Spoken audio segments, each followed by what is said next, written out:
Christmas పర్వదినం సందర్భంగా క్రైస్తవులందరికీ మాజీ ముఖ్యమంత్రి వైఎస్ఆర్సీపీ అధ్యక్షుడు వైఎస్ జగన్మోహన్ రెడ్డి శుభాకాంక్షలు తెలియజేశారు.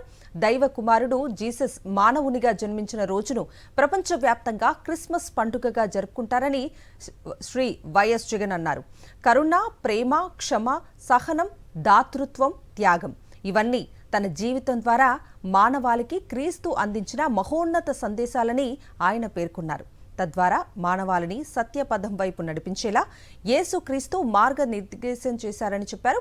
దుర్మార్గం నుంచి సన్మార్గానికి, అమానుషత్వం నుంచి మానవత్వానికి, చెడు నుంచి మంచికి, దురాశ నుంచి దాతృత్వం, త్యాగాలకు జీసస్ బాటలు వేశారని, క్రీస్తు బోధనలు మనుషులందరినీ ఎప్పటికీ సన్మార్గంలో నడిపిస్తాయని తెలిపారు వైఎస్ జగన్. క్రిస్మస్ పర్వదినం సందర్భంగా క్రైస్తవులందరికీ మాజీ ముఖ్యమంత్రి వైఎస్ఆర్సీపీ అధ్యక్షుడు వైఎస్ జగన్మోహన్ రెడ్డి శుభాకాంక్షలు తెలియజేశారు. దైవ కుమారుడు జీసస్ మానవునిగా జన్మించిన రోజును ప్రపంచవ్యాప్తంగా క్రిస్మస్ పండుగగా జరుపుకుంటారని శ్రీ వైఎస్ జగన్ అన్నారు.